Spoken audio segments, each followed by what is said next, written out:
नमस्कार साथियों, स्वागत है आपका मेरे YouTube चैनल पर। आज की वीडियो में हम जून 2011 में हुए सीटेट के पेपर 1 में आए हुए बाल विकास के प्रश्नों को देखेंगे।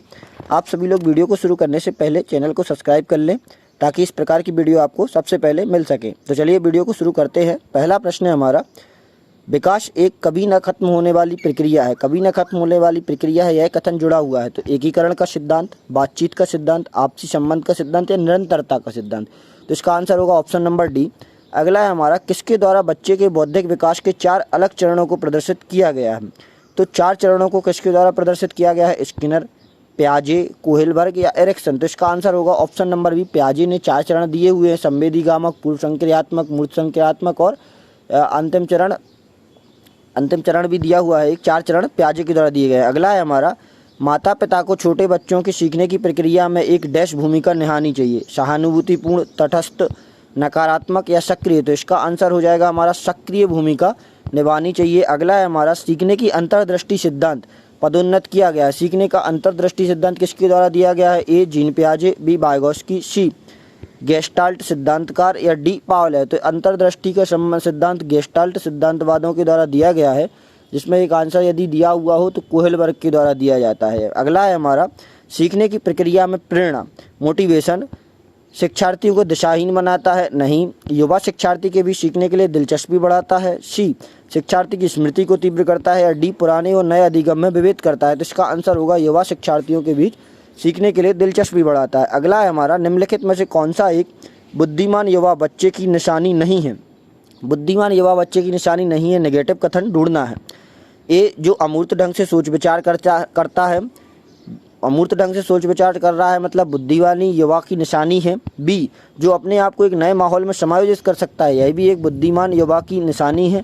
सी जो बहुत जल्दी लंबे निबंध रटने की क्षमता किसी भी बुद्धिमत्ता की निशानी नहीं होती, यही हमारा आंसर हो जाएगा। अगला है हमारा, कौन सी जगह है जहां बच्चे संज्ञानात्मक विकास का सबसे अच्छा तरीका में परिभाषित किया गया है, सभागार, घर, खेल का मैदान, स्कूल और कक्षा के वातावरण। तो इसका आंसर होगा ऑप्शन नंबर डी, स्कूल और कक्षा के वातावरण। अगला है हमारा, चरण जिसमें एक बच्चे के वस्तुओं और घटनाओं को तार्किक रूप से जानना शुरू करता है। मतलब प्याजे के चरण के बारे में बात की जा रही है, जिसमें एक चरण होता है जिसमें बच्चे वस्तुओं और घटनाओं को तार्किक रूप से जानना शुरू करता है। तो कौन सा रहेगा, पूर्व परिचालन, कॉन्क्रीट परिचालन, सेंसरी मीटर जो कि संवेदीगामक प्रारंभ का चरण होता है, इसमें तर्क करना नहीं जानता बच्चा, या औपचारिक परिचालन चरण। तो इसका आंसर होगा ऑप्शन नंबर सी, कंक्रीट परिचालन चरण। अगला है हमारा, निम्न में से कौन सा बच्चे की सामाजिक मनोवैज्ञानिक जरूरतों से संबंधित नहीं है। सामाजिक मनोवैज्ञानिक जरूरतों से संबंधित नहीं है। ए शरीर से अपशिष्ट उत्पादों की नियमित उन्मूलन, साथ की आवश्यकता, प्रशंसा या सामाजिक अनुमोदन की आवश्यकता, भावनात्मक सुरक्षा की जरूरत। तो इसका आंसर हो जाएगा ऑप्शन नंबर ए। अगला है हमारा, निम्नलिखित में से कौन सा शिक्षार्थी के बीच रचनात्मकता को बढ़ावा देगा। रचनात्मकता को बढ़ावा देगा, स्कूल जीवन की शुरुआत से उपलब्धि पर जोर देने पर। रचनात्मकता मतलब क्या होता है, कुछ नया करना, कुछ मौलिक करना रचनात्मकता होती है, इसे क्रिएटिविटी भी बोलते हैं। परीक्षा में अच्छे अंक प्राप्त करने के लिए छात्रों को कोचिंग कर रहा, गलत। छात्रों को अच्छी शिक्षा के व्यवहारिक शिक्षण मूल्य पर, यह सवाल करने के और हर शिक्षार्थी की जन्मजात प्रतिभा के पोषण करने के लिए अवसर उपलब्ध कराने से ही कुछ नया सीखता है बच्चा। अगला है हमारा, माइंड मैपिंग संदर्भित करता है एक मन की तस्वीर खींचने को, विचारों और अवधारणाओं का वर्णन करने वाले एक ग्राफिकल तरीका, तकनीकी समझ को बढ़ाने के लिए या साहसिक कार्य के लिए एक योजना के लिए। तो इसका आंसर होगा ऑप्शन नंबर बी, विचार और अवधारणाओं का वर्णन करने के लिए ग्राफिकल तरीका। अगला है, युवा बच्चा अतीत में की गई कोई प्रतिक्रिया के आधार पर एक नई स्थिति के लिए प्रतिक्रिया करता है।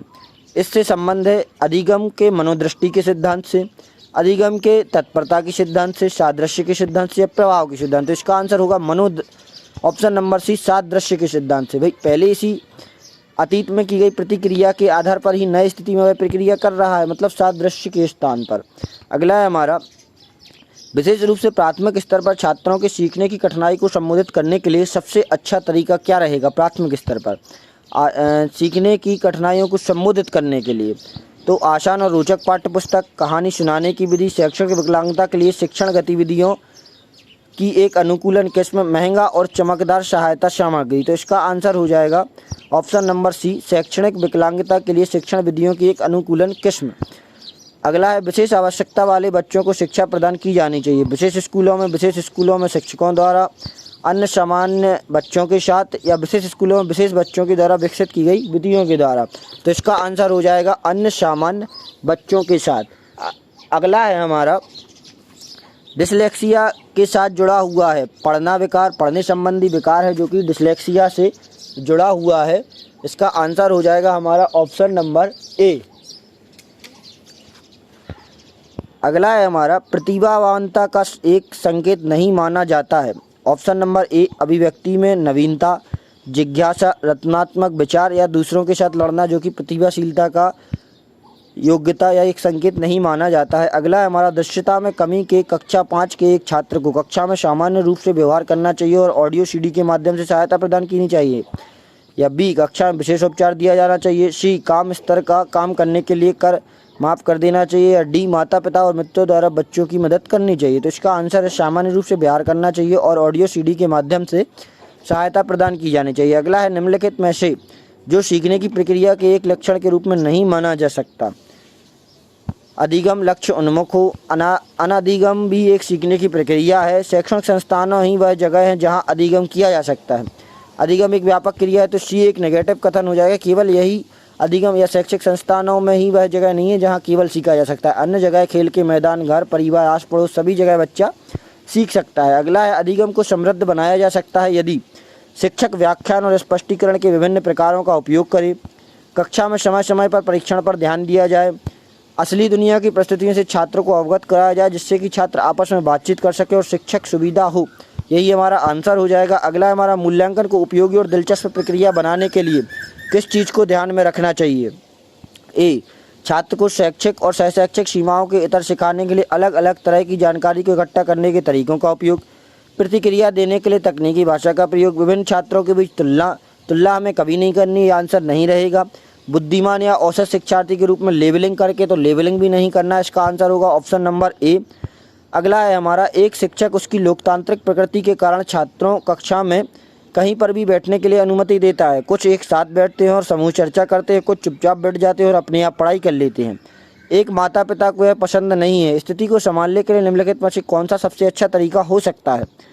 माता पिता को शिक्षक में विश्वास करना चाहिए और शिक्षक के साथ समस्या पर चर्चा करनी चाहिए। बी माता पिता को बच्चों को स्कूल से दूर रखना चाहिए। सी माता पिता को प्राचार्य को शिक्षक के खिलाफ शिकायत करना चाहिए। डी माता पिता अपने वार्ड या कक्षा का अनुभाग बदलने के लिए प्राचार्य को अनुरोध कर सकती है। तो इसका आंसर होगा ऑप्शन नंबर ए। अगला है निम्न में से कौन सा प्राथमिक स्तर पर एक शिक्षक का सबसे महत्वपूर्ण गुण होना चाहिए। प्राथमिक मतलब छोटे बच्चों को पढ़ाने वाले शिक्षक में महत्वपूर्ण गुण कौन सा होना चाहिए। शिक्षण के तरीकों में क्षमता और विषयों का ज्ञान, अत्यधिक मानकीकृत भाषा में पढ़ाने के लिए, अत्यधिक क्षमता भाई अत्यधिक मानकीकृत भाषा प्राथमिक स्तर के बच्चों के लिए तो कोई लाभकारी नहीं रहेगी। सी पढ़ाने के लिए उत्सुकता। या डी धैर्य और दृढ़ता। तो भाई प्राथमिक स्तर के बच्चों को यदि आप पढ़ा रहे हैं तो धैर्य और दृढ़ता की आवश्यकता रहेगी। अगला है हमारा डैश प्रेरित शिक्षण की निशानी माना जाता है। प्रेरित शिक्षण मतलब जिससे हम प्रेरित होकर पढ़ रहे हैं। ए छात्रों का सवाल पूछना। बी कक्षा में पूर्ण निस्तब्धता। सी कक्षा में अधिकतम उपस्थिति। या डी शिक्षक द्वारा दिए गए उपचारात्मक काम। तो इसका आंसर होगा ऑप्शन नंबर ए। छात्र यदि सवाल पूछ रहे हैं तो मतलब प्रेरित शिक्षण का निशानी मानी जाती है। अगला है हमारा निचली कक्षा में अध्यापन के खेल खेल में सीखने की पद्धति पर आधारित है। विकास और विकास के मनोवैज्ञानिक सिद्धांतों पर, शिक्षण के सामाजिक सिद्धांतों पर, शारीरिक शिक्षा कार्यक्रम के सिद्धांत या शिक्षण के तरीकों के सिद्धांत पर। तो इसका आंसर हो जाएगा ऑप्शन नंबर ए। अगला है हमारा शिक्षा के क्षेत्र में शब्द का पाठ्यक्रम को संदर्भित करता है। मूल्यांकन प्रक्रिया, पाठ्य सामग्री वर्ग में इस्तेमाल किया जाना, शिक्षण और सामग्री के तरीकों को सिखाया जाना, स्कूल की कुल मिलाकर कार्यक्रम है जो छात्र दिन प्रतिदिन के आधार पर अनुभव करता है। तो इसका आंसर होगा ऑप्शन नंबर डी।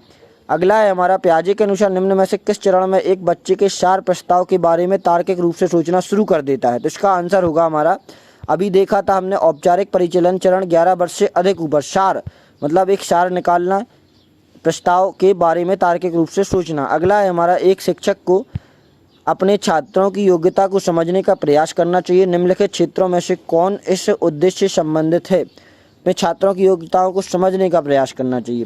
ये मीडिया मनोविज्ञान, शैक्षणिक मनोविज्ञान, शैक्षिक समाजशास्त्र या सामाजिक दर्शन। तो इसका आंसर होगा शैक्षणिक मनोविज्ञान। अगला है हमारा कृतिका जो घर पर ज़्यादा बात नहीं करती लेकिन स्कूल में बहुत बात करती है, बताता है कि उसे अपना घर पसंद नहीं। उसके विचारों को स्कूल में स्वीकार नहीं किया जाता। स्कूल बच्चों की बात करने के लिए अवसर प्रदान करता है, यही हमारा आंसर हो जाएगा। अगला, बच्चे सक्रिय रूप से दुनिया की अपनी समझ का निर्माण कर लेते हैं, यह बयान किसका है? कुहिलबर्ग, स्किनर, प्याजे या पावलोव? तो इसका आंसर हो जाएगा प्याजे। प्याजे के द्वारा दिया गया यह कथन है कि बच्चे सक्रिय रूप से अपनी दुनिया की समझ विकसित कर लेते हैं। अगला है हमारा अंतिम प्रश्न, निम्न चरणों में से किसमें बच्चा अपने साथियों के समूह का सक्रिय सदस्य हो जाता है? पूर्व बाल्यावस्था, बाल्यावस्था, किशोर अवस्था या वयस्क अवस्था? तो अपने साथियों का सक्रिय सदस्य किशोर अवस्था में हो जाता है। आशा करता हूँ आपको वीडियो पसंद आई होगी। वीडियो पसंद आई हो तो लाइक करें, चैनल को सब्सक्राइब करें और दोस्तों के साथ शेयर करें। मिलते हैं अगली वीडियो में। धन्यवाद।